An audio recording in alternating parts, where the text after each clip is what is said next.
You're listening to the Good Old Boys Fantasy Football Podcast. Now here's your hosts, Kevin, Derek, and Alex. All righty, welcome in, ladies and gentlemen, to another episode of the Good Old Boys Fantasy Football Podcast. I am Derek, and joined as always by your co-host, Kevin. Alex has got not feeling very well, and he'll be joining us here on Thursday, I do believe, when we go live for the first round of the NFL Draft. But Kevin, how are we doing tonight? Oh, doing great, man. This week rivals the first weekend of March Madness, right? We have NBA playoffs, we have NHL playoffs. Obviously, for Denver fans, we are vested in both, right? So the Nugs with a great comeback win for Game 2 last night. The Avs went up 4-2 right before the end of the second period, so they're now at intermission, trying to salt this one away here against a really tough Jets team. So happy about that. We got this show, right? We get our individual, mock drafts right before the main event, which is the first round of the NFL draft kicking off Thursday, which you alluded to, right? We'll be here for the entire first round coverage. So, tune in, leave lots of comments. It'll be, it'll be a smaller group than what we've done in years past. In large part, but that's okay. That means we have more time for questions and comments and everything else, and can kind of get into what the viewers want to talk about on top of our own takes and twists on how the draft's going. Absolutely, it should be a blast on that one, and we're gonna really kick off here about 7:45 Eastern. I do believe that the main telecast and all of that really get going at about 8 o'clock Eastern. We're going to go about 15 minutes before they start rocking it and rolling there. So that's kind of the game plan there. And so we are set, ready to rock and roll. It's going to be a lot of fun. And I can't wait for that one, right? Like you just stated, there's lots going on, lots of really fun stuff going on this week. And, again, go Nuggies. Go Nuggies, go Avs, go both. There we go. So I like it. We do have a great show, right? We've got the mock 3.0, which is our individual mocks there, going through it. And there might have been some trades that transpired, and should be a lot of fun. Should be an interesting kind of turn of events there as well. So I do think that'll be good there. There's been a little bit of news, a little bit of notes around the league there. Any thoughts around news notes? Well, again, touching the hometown team, right? The Broncos traded for Zach Wilson. Sounds like they gave up a sixth for Zach Wilson and a seventh.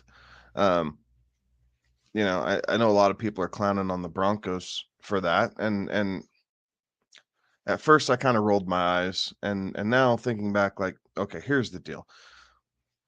Zach Wilson, the contract is pretty well obsolete, right? But you had to have guaranteed competition with Jared Stidham. Like, you had to bring a veteran presence in anyway. So you might as well bring in a still young quarterback who has starting experience in the NFL. And we may not like how the starting experience for Zach Wilson has gone, but he has at least seen live fire. Something about Zach Wilson also, he's never had an offensive-minded head coach. Oh. He's played for defensive guys. He's played, playing under Nathaniel Hackett. Unless you're Aaron Rodgers, Nathaniel Hackett has not worked out. Right? Aaron Rodgers is the only person in the NFL who has made Nathaniel Hackett look good to this point. So, it's almost like Adam Gase 2.0. So Yes.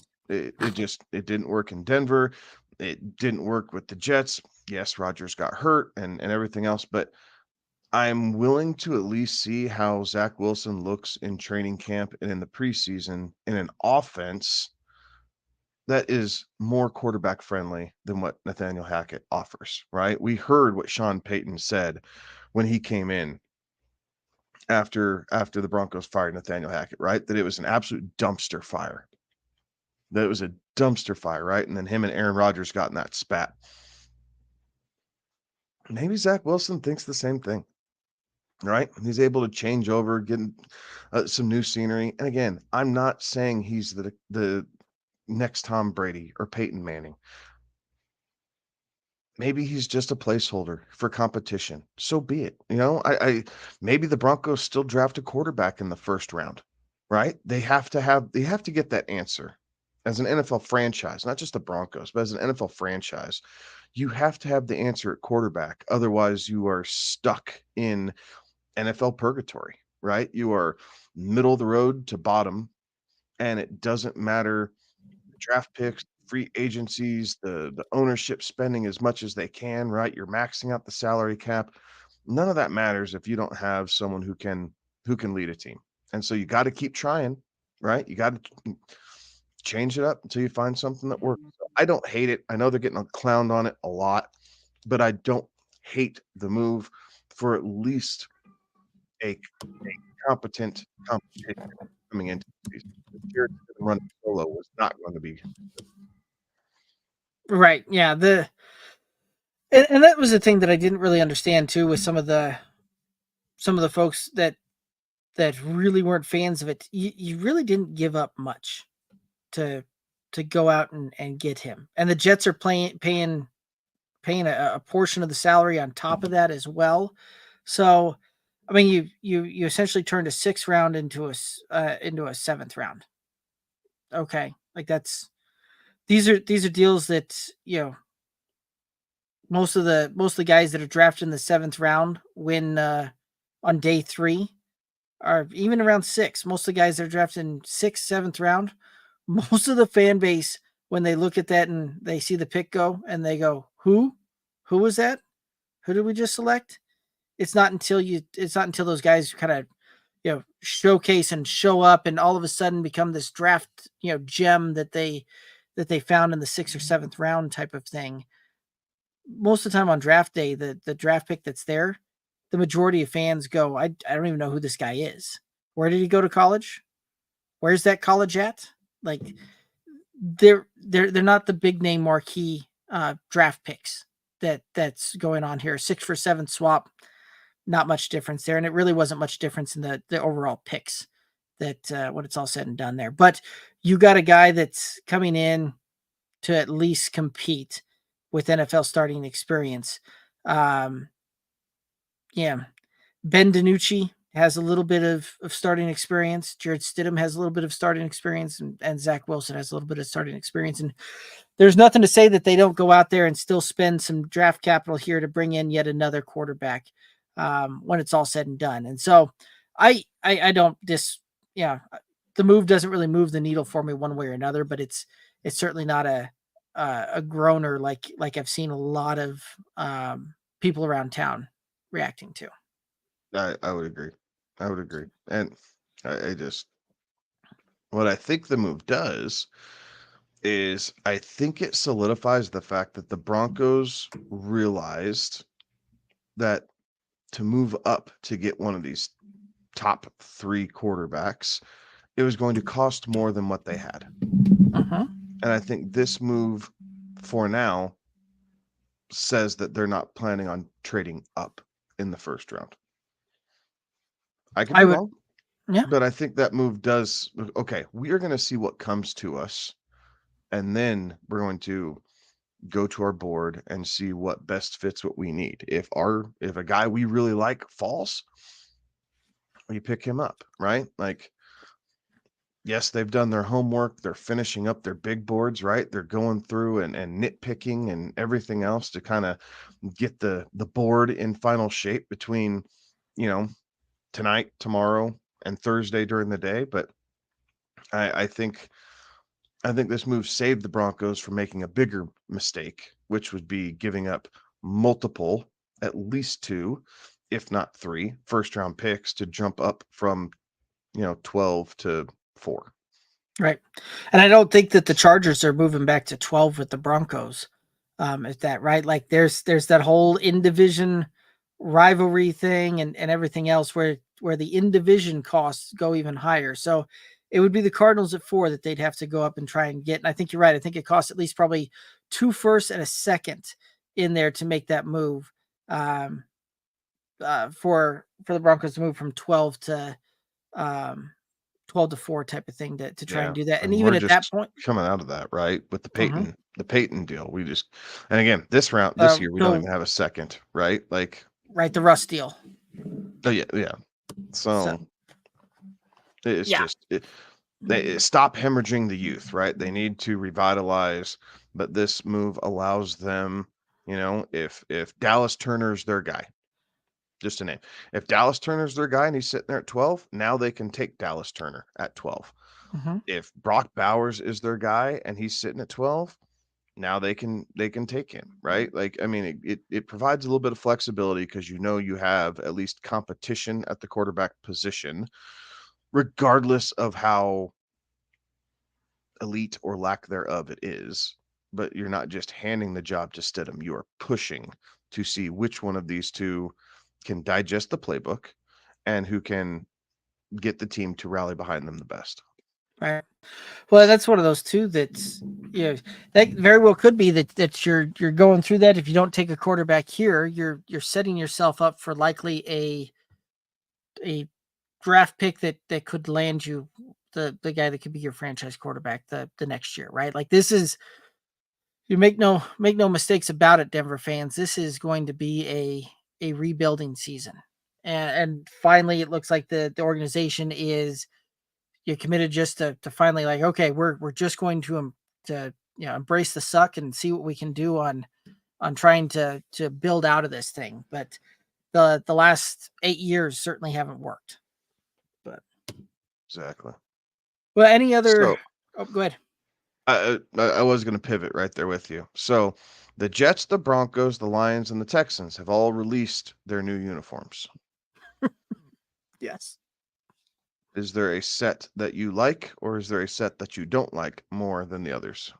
The Lions, I had a hard time. Like it took putting both jerseys side by side to really start picking out and go, oh, okay, that's a little different. That's a little different. Like changing the block lettering and numbers that really didn't move the needle for me. As far as that one goes, the Broncos, I feel like we're going to what was that sitcom type of deal, Blue Mountain State. I feel like we're getting that kind of jersey out of the Broncos. So neither one of those really moved I the feel dial like they for me. look like the Bears uniforms. A little bit, yeah. I thought they looked an awful lot like the Chicago uniforms. Like, yes, there's some differences in the sleeve and everything else, but just looking at it, and it doesn't help. Probably doesn't help that the Bears colors are very similar to what the Broncos are. But you're looking at them and everything else like, huh, like it looks like the Bears. Like, I think they should have switched it back to the D instead of leaving the helmet logo where it is. Like, Right. I felt like they should have done something with that, and I don't know. Like, I want to see him. I want to see him on TV and not just pictures of, you know, posting, of players modeling the uniforms. I want to see him on TV and kind of how they look, but I don't know. I was expecting a little bit better, Mm-hmm. more, and what I got was Well, and meh. Like, the shoulder thing for the Broncos almost looks very Charger-esque type of deal with the lightning bolt type of it's thing with the supposed to striping. reflect the mountains, right? Like, that's what the idea behind it is. Um, Is it's supposed to symbolize the Rockies. But if you have to constantly remind us of what these things are supposed to symbolize, you didn't do a good job of the symbol itself. right. Like, Yeah, yeah, absolutely. I kind of liked Houston's um jerseys. Like I thought those are pretty slick. One of the things that I think Denver could have done that would have probably moved the dial is bringing back kind of the right, like the blue, like doing the background of the helmet in that blue, that kind of almost powder, old school Broncos blue that from when the logo was literally the D with the horse, with the Bronco inside of it. Doing mhm. that with the new logo on it, like I think that would have been pretty slick. But yeah, we didn't get it. Maybe next year they'll decide to change uniforms again so that, they can get it right. Right. Yeah, I don't know. It's not It's not earth shattering. Fans are going to buy it anyway, right? Because they want to see what it looks like and they're going to buy into the team and all that stuff. But Right. I don't know. None of it blew me away. Now, and the Jets look very much like the Jets of old uniforms. I didn't really had a hard time noticing the difference with those as well. Yeah. I do like those Navy Houston jerseys with Mm-hmm. the red lettering. They're alternate. Their solid reds, though, look like Atlanta solid reds. Mm-hmm. Yeah. Like their color rush uniforms look pretty much the same. And that's where this is copycat league, right? Like some of the stuff is so similar. Like you're looking at it's like, yeah, we've seen this already. Like this isn't new. It's not that different. You just have a different name on it and maybe the block lettering is slightly different. Like, but the idea is the same. It's like, come on, Nike. You guys make millions upon millions of dollars off of this stuff. Like your marketing team, like your image creation applications couldn't come up with anything other than let's rinse and repeat and see what happens. Well, yes. Yes, Do very much so. do better, Phil. Do better. Oh, I like it.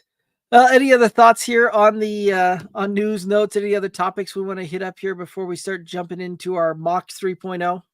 Yeah, we got some risers and fallers, right? But I think our drafts kind of encompass some of that. So I don't want to give anything away before you and I have a chance to jump into it. So I think we jump into the mock draft and we can share any tidbits of thoughts and opinions as we're moving along. All righty. Well, without further ado, then we're going to go ahead and jump on into it with a mock 3.0. And I figure the way we'll do this is we'll just kind of go by the picks and we'll each kind of say what we think is going to happen here. So first on the board, we got the Bears. Why don't you go ahead and kick us off here with the number 1 pick? Caleb Williams is who I still see the Bears taking at number 1 overall. I haven't really seen, read, deciphered anything that says differently to me. So unless there's something crazy that pops up here in the next, 36 hours, it feels like Caleb Williams is pretty well locked into this first pick. Yeah, I'd agree with you. That's who I've got going there as well as Caleb Williams. Again, right, this is kind of one of those that seemingly this has been the guy that's going to be the number 1 pick for several years, kind of leading up to this point, as it looks like. And I don't think that we're going to see a change on that one there. All right, well, let's go ahead and jump over to the number 2 pick. I believe for the number 2 pick, we both still have Washington taking the second pick here. Go ahead and lead us off. I have him taking Jaden Daniels. I feel like he's a guy who's been picking up some steam here as of late. I know a lot of people are thinking possibly JJ McCarthy. I think the Redskins are going with a more mobile option than a old school field general option, right? Right. It's kind of how their play style to me lines up. So I have him taking Daniels here to use his legs, right? Kind of the Philadelphia Eagles blueprint, if you will. Right. And the Commanders, I've got them taking the I've got them going JJ McCarthy there. Some of that has to do with the fact that I've seen some things, right? And who knows if it's just kind of smoke and some of that kind of stuff, being blown through there. But you know, some rumors going around that Jaden may not want to head to Washington. So that could potentially play into it. And JJ's certainly picking up enough steam. Wouldn't surprise me if they kind of go that route, right? Like they brought in Cliff Kingsbury. Cliff Kingsbury really, not a ton in the way of the mobile quarterbacks that we've seen him go, right? Like we've seen a little bit with Kyler, but at Texas Tech when he was recruiting quarterbacks to come in there, it was pocket passers first and foremost, and I think JJ fits that mold a little bit more so on the style of offense that he'd look to run. All right, let's go ahead and jump over to number 3, and I believe that we both have the Patriots making this selection. Yeah, Patriots not meant to be cliche, but they're standing pat. Ha. And I have McCarthy going to the Patriots at 3. He there's something about this kid that if he's not going to Washington, I just don't see New England letting McCarthy pass them. There's something about him that seems like a Patriot. Um, Good, bad, or indifferent, right? Like he comes from a winning culture, understands what it is. Obviously, Bill and Jim are pretty close, right? They have a lot of conversations, so um, Jim's probably pumping up his guy here, knowing that yes, they're in the same conference, but he doesn't have to see him twice a year, so he can pump him up to get him drafted. Right, and I do think that the Patriots are going to go quarterback here as well. JJ was no longer on the board for me, and I think they're going to go with Drake May out of UNC. I think that's kind of the fit that they're looking for, and the way that they would like to kind of rock and roll there. So both of us got quarterbacks going there. And then that'll move us to number 4 here. And I don't think either one of us has the Cardinals making this pick at number 4. Let's go ahead and start with your number 4 selection. So I have the Cardinals trading down from 4 to 6. So they're swapping picks with the Giants. The Giants are going to give up pick 6 and pick 47. The Cardinals, in exchange, are giving up pick number 4 and pick 66. Um, so I do have a trade here with the Cardinals moving down slightly so that way they can still have their pick of either premium pass rusher or pass catcher, of which they do need both. So we'll get to that pick momentarily, but I do have the Giants selecting Drake May in their play for their future franchise quarterback because Daniel Jones is not long for New York. Fair enough. So I've also got the Cardinals trading out of this one, and the Giants were certainly calling here, but in this one, I do think that Minnesota ends up coming up to get their quarterback here, and so I've got Minnesota trading both the 11th and the 23rd overall pick to Arizona for the 4th and the 71st pick. To move down to the 11th spot, and Minnesota comes up and selects Jaden Daniels, who I think they feel like they got a steal on this one, to be able to bring in and run that offense there. So, all right, let's go ahead and move to the 5th pick here. Go ahead and rock and roll that one. So the LA Chargers, right with the 5th pick, I have them standing firm here and selecting Marvin Harrison at number 5 to kind of be the next receiver, right? The Chargers have had a lot of good luck with receivers. Mike Williams, say what you will about him. Yes, his injuries became rather um, not laughable, but predictable, I guess, right? Keenan Allen, outside of a couple years, has been pretty stinking healthy for him. But Marvin Harrison is an amazing prospect, and Harbaugh is going to Harbaugh's going to draft Harrison, and the first thing he's going to do him is put him in yellow and tell him that that's the color he should have been wearing all along, just to kind of rib him here a little bit. That's funny. I've also got Marvin Harrison Jr. Being selected here at the 5th pick, but not to the Chargers, and trade coming in on this one as well. Arizona deciding that they're going to come up and get their guy here. So Arizona trades the 11th and the 27th pick to LA for the 5th pick and the 69th pick in return. Taking that one, I could see the Chargers going this route here, but I also could see Harbaugh and company willing to trade down, build in the trenches there a little bit more so, and kind of go that route more so than spending the 5th pick on a wide receiver. But yeah, Arizona coming up and getting their guy that they would have taken had they stayed at number 4, I think. But that's kind of how I see that one rocking and rolling. And then with the 6th pick, you've got you had the trade going on there that's got somebody other than the Giants making this pick. Yep. So the Cardinals, right? In my scenario, the Cardinals moved from 4 down to 6, and they still get a premium they're taking wide receiver here, right? They could have gone with Dallas Turner. They could have gone with Jared Verse. Um, they could have gone with Latu, the guy out of UCLA. But they're gonna go with receiver here. That's where they need some help. They need to get Kyler some options after Hollywood departed. So Malik Neighbors, come on down. You are now going to be the number one option in Arizona. Yeah, I can like that call there a lot. I've also got Malik Neighbors going with this pick. I've got him going with the Giants, who are still in this selection here, filling in some of the one of the kind of the big areas of opportunity for them. So I think that's probably a good fit, and we'll see if the Daniel Jones being able to be a good deep ball thrower is really an option here coming down this season. So, alrighty, that moves us into the 7th pick, and Kevin, you're back on the clock.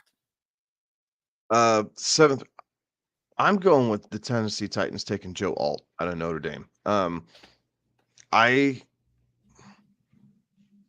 think through the first 7 picks, this would be the pick I'm most surprised with if it does not happen. Right? Right. So let's put that in context. I would be less surprised if the Bears went with a quarterback not named Caleb Williams than I would be if the Titans went with any other player for Joe Alt, right? So it's the old Tiger betting line, right? Joe Alt or the field for Tennessee at number 7. I'm taking Joe Alt. So we're gonna see how it shakes out, but I don't see them letting the best left tackle out of their sights, knowing that they've needed so much help on the offensive line. Yeah, I like that one, and right there with you, right? Like this is pretty much this pick feels almost cemented in here. The only thing that I could see potentially trying to get in this way is if as if the Chargers stand pat there and they decide to take Joe Alt here at with that 5th pick or something like that, or you see somebody try and leapfrog up there because the Chargers or the Giants, not really feeling that selection there and trying to jump Tennessee to go get Joe Alt and shore up their offensive line there. Like this one feels like this is the pick. And I'm kind of right there with you that there are a few things in this draft that would surprise me more than if Joe Alt wasn't the 7th selection to Tennessee here. So, all right, that's going to move us over to the number 8 pick. And I believe we both have the Falcons making this selection. Yes, both had the Falcons. Falcons need some pressure coming off the edge, and what a beautiful spot they're sitting in, right? All offense for picks 1 through 7. And so the Falcons are left with their choice of pass rusher, right? Whoever their idea is for the guy who can get after the quarterback. I think in our mock 1.0, I had the Falcons and I had them taking Jared Verse out of Florida State. I have changed my tune for 3.0, and I now have them selecting Dallas Turner out of Alabama. I like that pick. That one there too is another one that would not surprise me to see the Falcons take an edge rusher here with that 8th pick. So much so that I've got them taking an edge rusher with that 8th pick. And you did such a masterful job of talking about Jared Verse and bringing some of those things to that you swayed me in that one. And I'm going with Jared Verse, number 8 to Atlanta here. So it's kind of funny that you talked me into it and then seemingly talked yourself out of it. I like it. Right. All righty, let's Everybody on their toes, right? exactly right. No, what's going to happen? It's crazy mocking out there in these streets. All right, number 9. We've looks like we both have the Bears making this selection. You are on the clock. So again, it could have gone one of two ways, right, for the Bears. With keeping this pick, right? They could go the second best pass rusher in this scenario, or they could get their guy a brand new toy. And so they played a little bit of Price is Right, and Rome Odunze, come on down. You are the newest contestant on the Chicago Bears wide receiver room. Right. I could certainly see that, right? And I kind of like that pick there. Yeah, I had the Bears here on this one, and with that one, I think they're going to go with an edge rusher, right? Dallas Turner wasn't the selection at number 8. Dallas Turner's there, and I think the Bears go ahead and solidify a little bit on the defense side of things, right? You've got the playmaker, difference maker that you hope can lead the offense, and you're bringing over the guy that can be the playmaker, difference maker that you hope on the defensive side of the ball, and they're going Dallas Turner with this 9th overall pick. All righty. That's going to lead us to number 10 here. And the Jets, and looks like you're back on the clock. So the Jets are really frustrated by the Bears because they wanted the Bears to take pass rusher. Um, didn't see that happening. So the Jets, instead of taking a playmaking wide receiver, are going to take the best playmaking tight end we've seen come out in quite some time.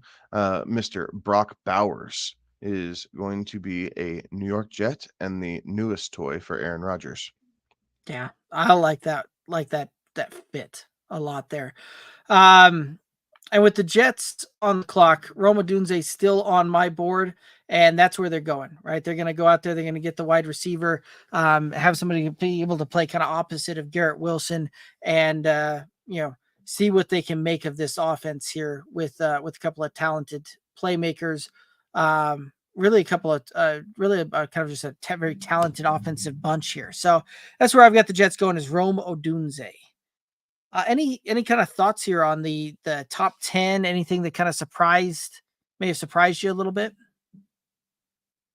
I don't think so, right? I mean, I think really within the top 10, there's only one player difference between the two of us inside of that top 10. And by the time we get to, you know, pick 14, we kind of match back up again. So Right. we're splitting hairs here a little bit, right? It's just kind of how we saw things, even with the trades based off of teams' needs or how we see the team's needs. So um, it may be a little chalky, maybe, but trades are so hard to predict, even though we built some in to our 3.0. But I would say that each one of these 9 teams who picked in the top 10 picks are better after this point in the draft than they were heading into it. All right, I like it. Number 11. You've got the Vikings making this selection. I do not. Who do you have the Vikings taking? I have the Vikings taking Jared Verse, right? Quarterback did not fall to them where they wanted. So the Vikings are going to recalibrate here a little bit and hit a different position of need. And with Jared Verse falling to them, they're going to grab their pass rusher and try and solidify the defensive side of the ball because they were not able to get a deal done moving up to get a signal caller. I like it. So in my scenario, the Vikings were able to get a deal done and traded that pick to Arizona, who then traded that pick to Los Angeles. So we had kind of the double trade pick here for the number 11 overall pick, and that puts the Chargers on the clock here. And again, I think that the Chargers would be very happy to come out of this draft with some very good offensive linemen, and that's where they're going. They're going Olu Fashanu here, the big tackle to kind of bolster up that line there a little bit. And then that moves us to number 12, and the Broncos are on the clock. So the Denver Broncos, right? They just traded for Zach Wilson. They have a couple different quarterbacks in their room, right, with Stidham, but they're bringing in one more, and they're bringing a guy who is quietly moving up draft boards here this week. There has not been a whole lot of outward buzz. Part of it's because of some knee issues. But the Broncos are trying to find a way, right? They're trying to make their own luck here, and so they're going to bring in Michael Penix at pick 12 and they're going to buy back some faith in their fan base right now, because a lot of them don't agree with the Zach Wilson trade. They just didn't, they don't see it the way that Derek and I were talking to it here at the beginning of the show. And I bet they're understanding that, even though it was probably the right business decision. So they're going to buy back some fanfare here with Michael Penix, and they get their quarterback by staying put. I really like that call and like that pick there. But in my scenario, Denver's not making the pick here. They are trading down. New Orleans wants to come up and get their guy. So New Orleans making the jump from 14 to 12. The Broncos trading down, and New Orleans trades the 14th and the 170th pick to Denver for the 12th overall pick and the 203. So Denver looking to get a little late round day 3 capital shake up there and moving up some picks there. And New Orleans is going to come up here to 12 and select J.C. Latham, the tackle out of Alabama, with this pick. All righty, and that will move us over to number 13, and the Raiders are on the clock. Raiders are feeling a bit of the pressure, right? They have their own quarterback issues. They stayed put. They let the board fall to them, and Bo Nix is going to be their guy. I could possibly see them pivoting the corner, but the Raiders like to be flashy, right? And there's just nothing quite as flashy as a quarterback.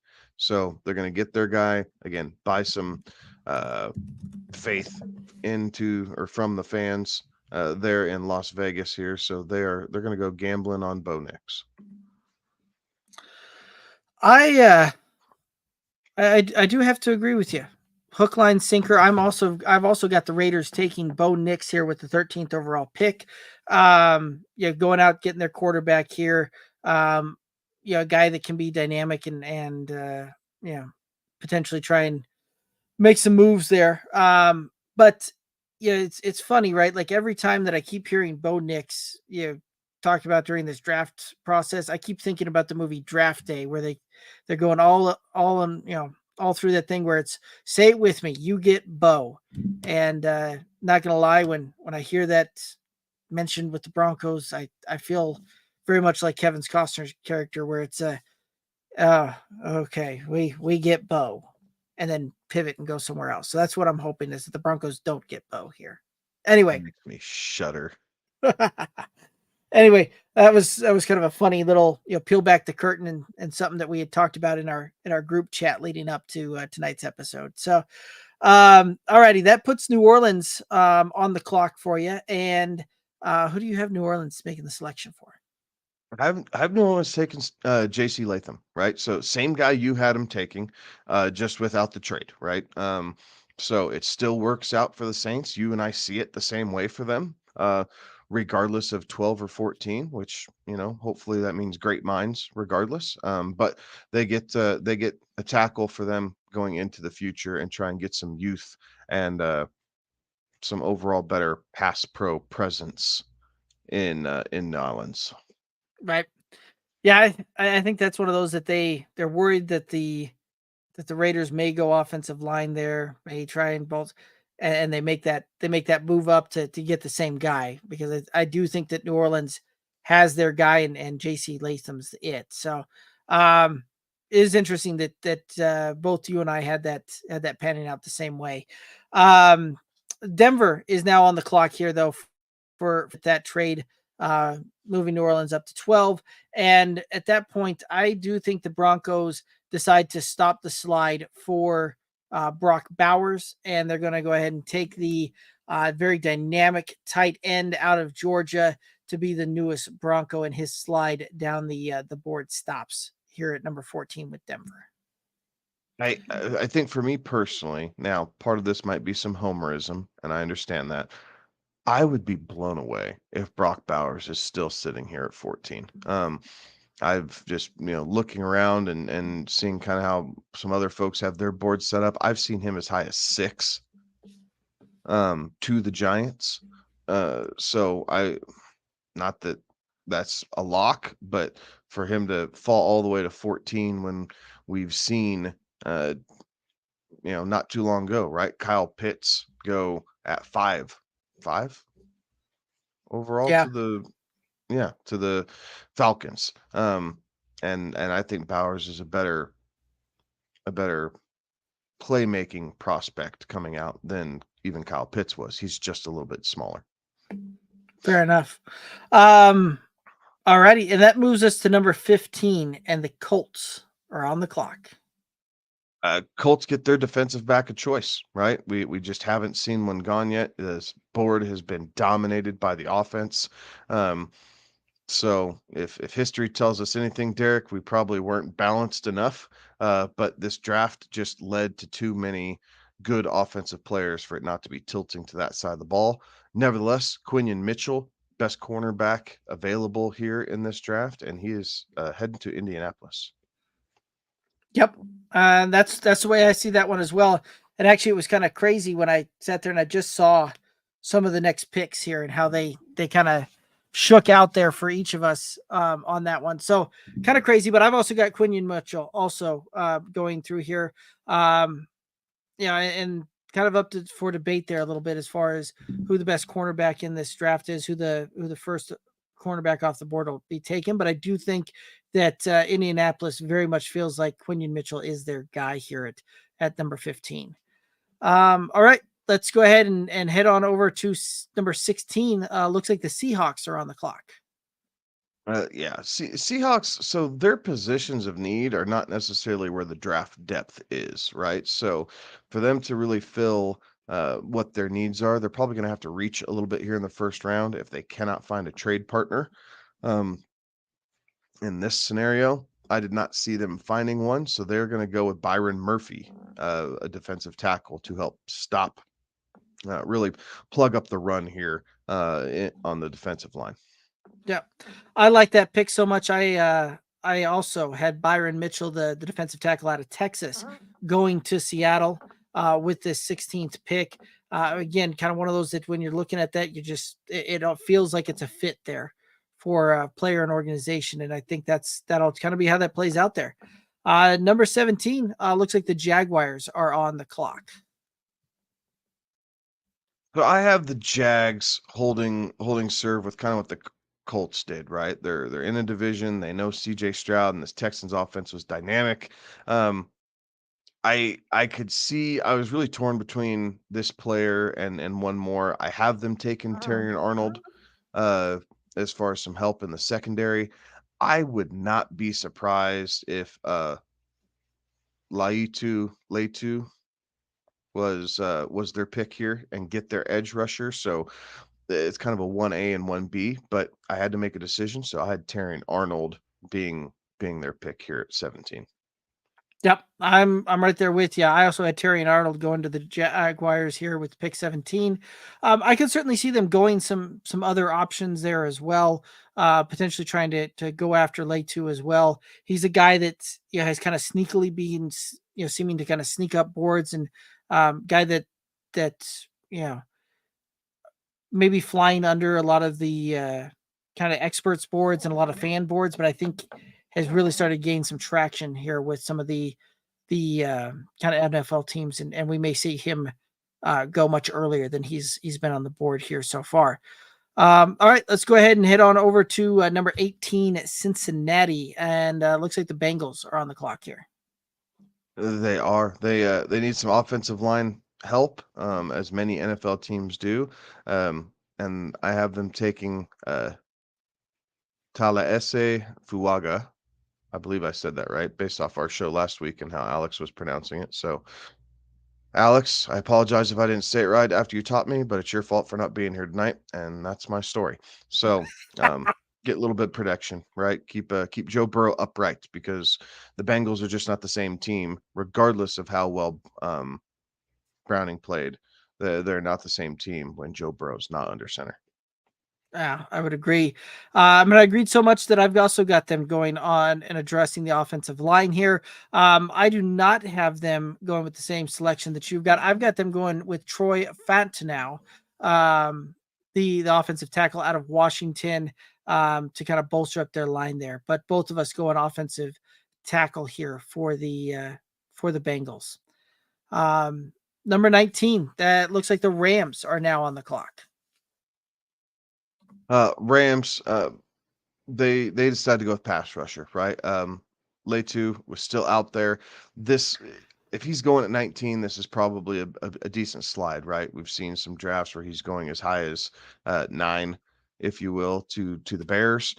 So if he's falling all the way down to 19, the Rams are going to gladly step in and get some help here on the defensive side of the ball, or excuse me, yes, on the defensive side of the ball, knowing that they just lost Aaron Donald. So different position, but someone who can try and get after the quarterback and make up for some of the disruption that they were getting.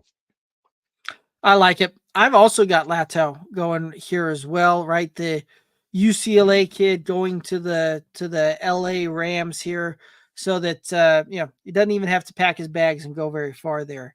But I do think you're right. I think this is one of those that, yeah, him sliding to 19 will be a little bit of a shock come Thursday night, but not enough of a shock that I didn't predict that, doing this as it were. So no, I like the pick. All right, that's going to move us into number 20, and I believe we both have the Steelers on the clock.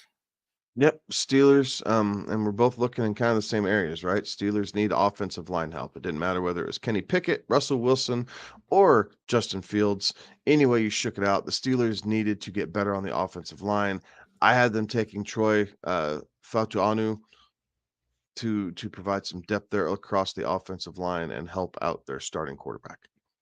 I like it. I've also got them going with the tackle here as well. I've got them going with the big tackle out of Oklahoma, Tyler Guyton, as the selection here. Definitely, letting the Steelers work on in the trenches a little bit and building that out there. All right, that moves us to number 20, and I believe we both have the Dolphins on the clock. Yes, and Dolphins. I have them going inside linebacker Jackson Powers Johnson. Help provide some run stuffing ability with pass coverage speed. They're coming into the linebacker position, but this is probably their biggest position of need, and they were able to get their guy that fell right into the lap. I like it. And that's going to go ahead and move the you'll move the needle for me there as well, because I've got Talise Fagua going here, the offensive tackle, right? They need both inside line help, they need outside, the tackle help there as well. Fagua is a guy that can play a little bit kind of inside outside there a little bit, so he gives a little bit of versatility, but definitely something to help bolster the lineup there as well. That is going to move us to number 22, and the Eagles are on the clock. So I have the Eagles going defensive back here. I'm taking Kool-Aid McKinstry out of Alabama. Not a Georgia player, but a top-end SEC player nonetheless, coming from the Saban tree. So very much for the similar ways that the Eagles like all these Georgia players and how they're professional ready with how those programs are ran. Kool-Aid offers a very similar mindset and approach to the game coming from the Nick Saban-led Crimson Tide. I like it. I really, really thought about taking Graham Barton here for the Eagles, right? Kelsey News retiring. They need help on the interior line there. Graham Barton certainly can be that guy where he can play interior line, he can play center, and he provides some versatility along that, and can certainly help bolster the unit from an all time great retiring there. But that being said, I decided to walk on the wild side a little bit and go on the defensive side of the ball, go with a guy to help kind of slow down the opposing passing attacks in their division. And I did like the Kool-Aid pick there, but I've got Nate Wiggins, the cornerback out of Clemson, going here to number 22 to the Eagles. All right, that's going to go ahead and move us to number 23. And I believe that you have the Vikings on the clock here. I do. The Vikings at this point, with the way that the board is falling, in my mind, the Vikings are really trying to get out of this pick. I didn't have them pulling the trigger for one reason or the other, but from the second round to jump up to 23 is a pretty big size haul. Um, and it just didn't quite work out. So I had him taking Nate Wiggins, and provide again some more help here on the defensive side of the ball. Right, if you can't get your quarterback, you have to be able to at least stop opposing quarterbacks. With what Jordan Love did last year, Jared Goff has been very very good here the last couple seasons in Detroit. On top of um, the Caleb Williams effect there in Chicago, right? You got to be able to stop the quarterback. So Nate Wiggins is going to provide some help there in the secondary. I like that one. So this is one of those that Minnesota is not making the selection for me here because they traded that as part of the move to go all the way up to number 4 to get their guy, and Arizona is still hanging on to this pick. So Arizona on the clock here, and I see them taking right. They've got several areas of opportunity, but one of the big areas that they are needing help in is in the cornerback position, and they were going with Kool-Aid McKinstry here. Yeah, and really until the ascension of Terry and Arnold last year, Kool-Aid McKinstry coming into this past season was by many considered the best cornerback on that Alabama football team. So this is one of those that, while may not be the first guy out of that defensive backfield's names called from that school this year, I think he'll be a very plus positive player for the team that lands him. All right, that's going to move us to number 24, the Cowboys. The Cowboys are actually sitting in a prime spot here as far as I'm seeing the board fall to them, right? They need some help on the offensive line desperately, and there's a couple players for them to choose from. I have them selecting Olu Fashanu, only because I think overall as a pro-ready prospect, I think the Penn State prospect is a little bit more ready to step right in for the Dallas Cowboys and help get the job done for Mike McCarthy and Dak Prescott. Fair enough. I've also got the Cowboys looking at offensive line here, and they're going to go with the big guy out of Georgia, Amarius Mims, to help bolster up that line. I think that's a guy that they would be happy with helping protect Dak going down the stretch. All right, number 25, that moves us to the Packers being on the clock.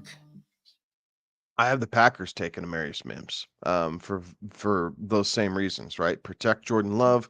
You have a good young core of wide receivers. Your young quarterback is still developing, coming off of his first full season as a starter.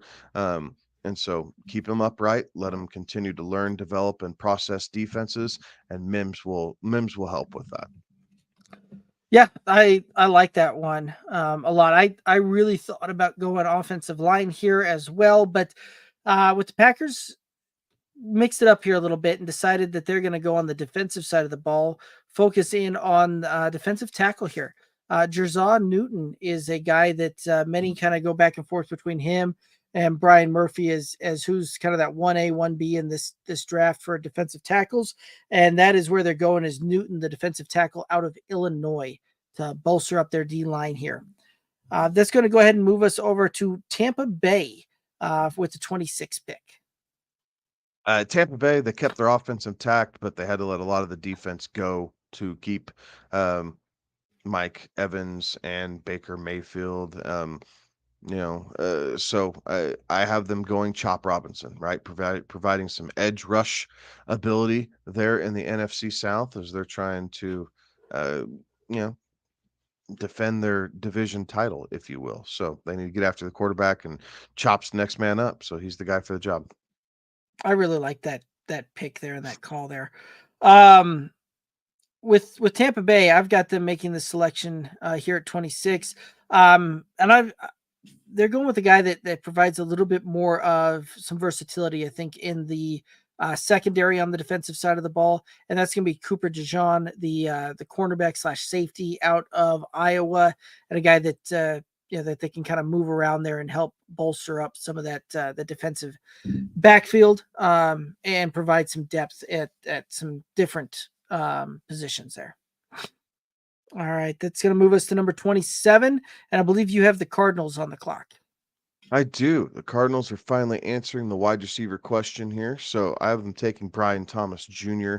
out of Texas. So they actually get a pair of wide receivers in the first round, which I know can be a little questionable, but that wide receiver core is extremely depleted at the moment, and they got to build it back up. So they spend both of their first round picks in this scenario on wide receiver.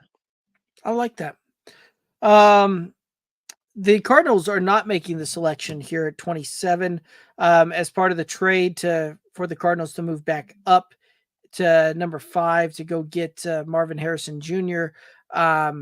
That's going to put the Chargers on the clock here for this pick. And the Chargers are going to address some of their wide receiver requirements as well. And they're going to go with the Donnie Mitchell, the wide receiver out of Texas. Yeah, AD Mitchell would be definitely be able to provide that speed burst that they're looking for, right? Mike Williams esque, not quite as tall, but definitely a little bit faster. So it'll be interesting. Especially, you figure Harbaugh's going to use more of that power offense. He's going to want play action involved, and AD Mitchell's game does play into that very well. Yep, I really think that's a good fit for him and team. All right, and then that's going to move us to number 28. The Bills, I believe, are on the clock for both of us. They are. I have the Bills taking Lad McConkey. You don't see many first round mocks with him in, but I do think that this is someone that the Bills like. He is a sure-handed, very good route runner. He might be the best all-around route runner in this class. Um, and the Bills desperately need some help to lead this wide receiver room.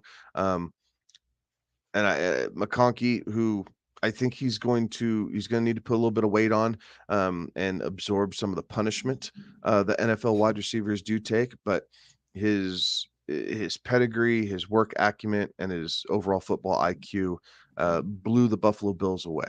So I have them selecting him at 28 overall to kind of fill a almost a Stefan Diggs esque type role because the other guys they have are are not quite built that way. Fair enough. I've got the Bills also going wide receiver here. Brian Thomas Jr. still on the board in this scenario, and that's the route that I think they're going to take here. The wide receiver out of LSU to kind of fill in on that room there. But you talked on the previous pick, the Cardinals wide receiver room being depleted. The Bills are not far behind in that category there as well. So both of those teams needing some help at wide receiver, and both teams filling some wide receiver help there with the first round picks. That's going to move us to number 29, and the Lions are on the clock. I have the Lions going with Cooper DeJean. For a lot of the same reasons that you saw him going to Tampa Bay. He's pretty versatile. He'll be able to step in nickel situations right away. A little bit more of a slot slash safety when translating his game to the NFL, but the Lions do have a need at both. So I think Cooper is a player that's going to be able to step right in for Dan Campbell, coming from a tough Iowa defense. I think his pedigree matches what Dan Campbell likes a lot in his NFL players. So I found this pick to kind of fit like a glove, and it addresses at least one, if not two, positions of need with one pick for the Detroit Lions. I like it. Um, and and with the Lions, I've got them going with the edge rusher Chop Robinson. I think that he'll do very well in that one, right? Like take a Lions line that has been getting better going through there, and I think that helps solidify that and be able to put even more pressure on the quarterback there as well. So that's where I've got them going is Chop Robinson. That's going to move us to number 30. The Ravens are on the clock. Have the Ravens once again standing pat, letting the board come to them, and just nailing what they need in the first round pick. Graham Barton, excuse me, Graham Barton out of Duke fits the bill for him, right? Can play guard, can play center.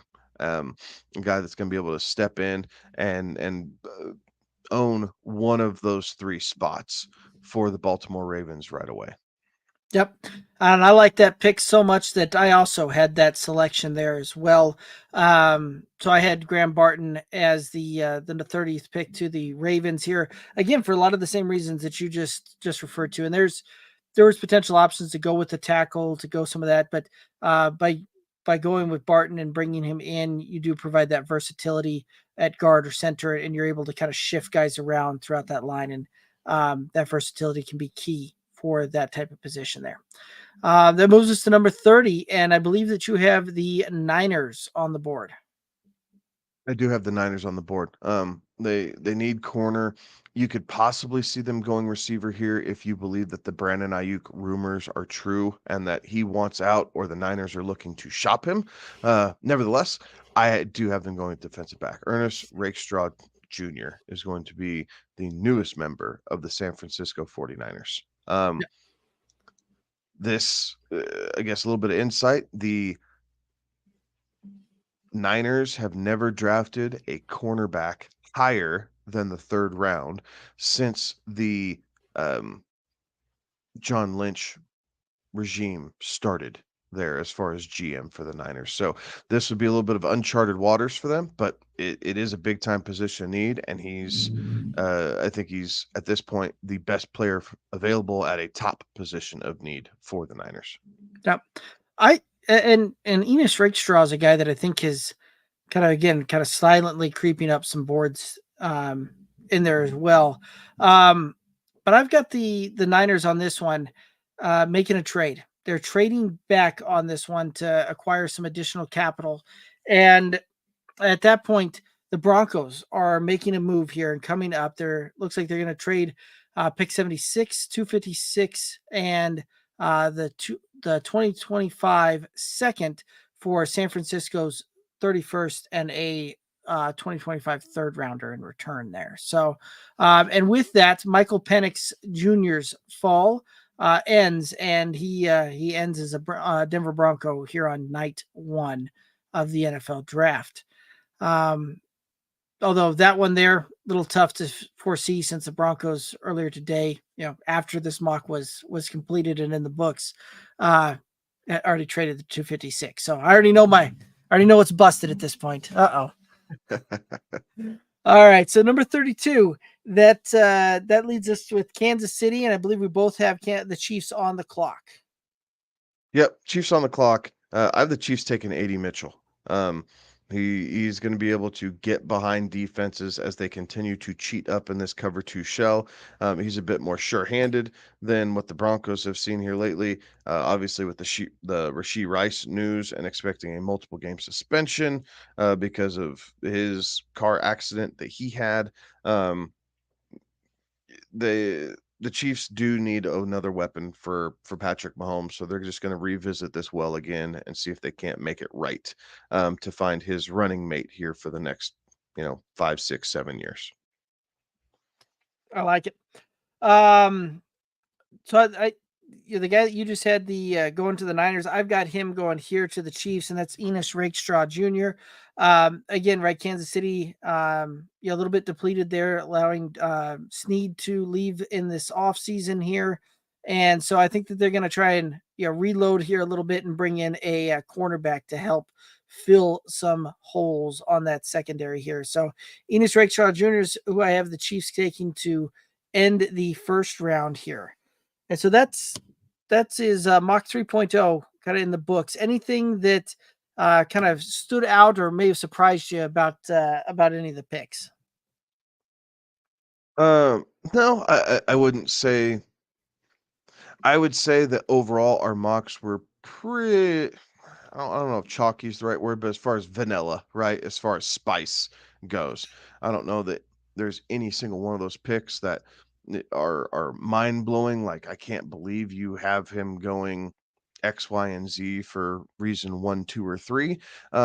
But nevertheless, there's always guys that kind of get left out. There's only 32 of these picks here in the first round, and we had to make some tough decisions along the way. But I do like it. I feel like it is a pretty well-rounded first round after you get past the first 15 picks as far as offense and defense goes. All these teams are able to address some needs. what's going to play into it is draft board movement, right? Are there teams who really covet a player and are going to be moving up? So some first rounds we see one trade, some we see 3 or 4. Derek went on the heavier side, and I went on the lighter side. So you know, it all makes sense, right? There's logical reasoning behind all of it, but uh, never fear, right? We're again about 36 hours away. We're about to find out the answers to the test. Right. And I was actually really surprised when I was going through that, and I was like, okay, well, let's see this trade here and how that played out there. Because normally when I'm doing these things, I tend to go on the lighter side of trades. So challenge myself here a little bit to try and make some more trades. And we got 4 of them done here. And yeah, I think that's probably a little bit on the heavy side. I was a little surprised though that even going through that 6 quarterbacks came off the board there. And I think a lot of that has, we've talked quite a bit, and whether it's on air or whether it's off air, that really I think that in this first round on day 1, we're going to either see 4 quarterbacks names called or 6. I don't think that there'll be 5. It'll be 6. It'll be 4. I don't think there'll be an in between. So that was one that kind of stood out there a little bit, but again, nobody that really kind of seemingly had a fall, like a massive fall there on either board there. Somebody that slid all the way out of the first round that would be anticipated to see as a first round selection there. Yeah, So. yeah. And again, right, with the quarterbacks, it's the 5th year option, right? It's controlling them for 5, really 6 years, because they'll franchise tag him, right? And if he's going to pan out, then you pay him after year 6. But it gives teams at least a path for a brighter future for the ones that need quarterback. Yes, and interestingly enough, right, like with 6 quarterbacks being taken, there's really at that point seemingly no quarterback needy teams as they start heading into rounds 2 and 3, and it could play some interesting things there as far as how that might play out here down the road for some of these guys hoping to hear their name called on day 2 at the quarterback position there. But I do think that there is some interesting things that we'll see play out here come Thursday. Any kind of additional thoughts or any final thoughts as we start winding down? No, as always, right? Feel free, let us know. Where you think we nailed it, where do you think we're off a little bit, and you're thinking something different. We're always here for the input, the banter back and forth, if you will. But I'm excited. I'm looking forward to Thursday. I think it's gonna be a really fun night, getting to do the show and hang out with everybody. So tune in, check it out, right? And see what our thoughts are on who your team drafted and how we think that's going to affect your franchise going forward here after the first round pick. I like it. And that is going to do it for us tonight. We'll be back on Thursday, special edition NFL first round draft. You'll be able to see all the boys' live reactions as we go live, 7:45 p.m. Eastern.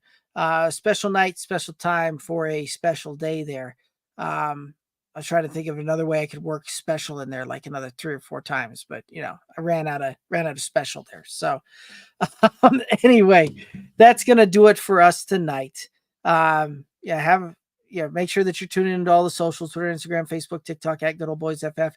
Head over to the youtube.com/@GoodOldBoysFF. Click that subscribe button, ring that bell. Best way to support this independent podcast. But that's going to do it for us tonight. He's Kevin. I'm Derek. Alex, we're hoping we'll be back here on Thursday with us as we go live for the NFL first round. Have a good one. Be safe. Toodaloo.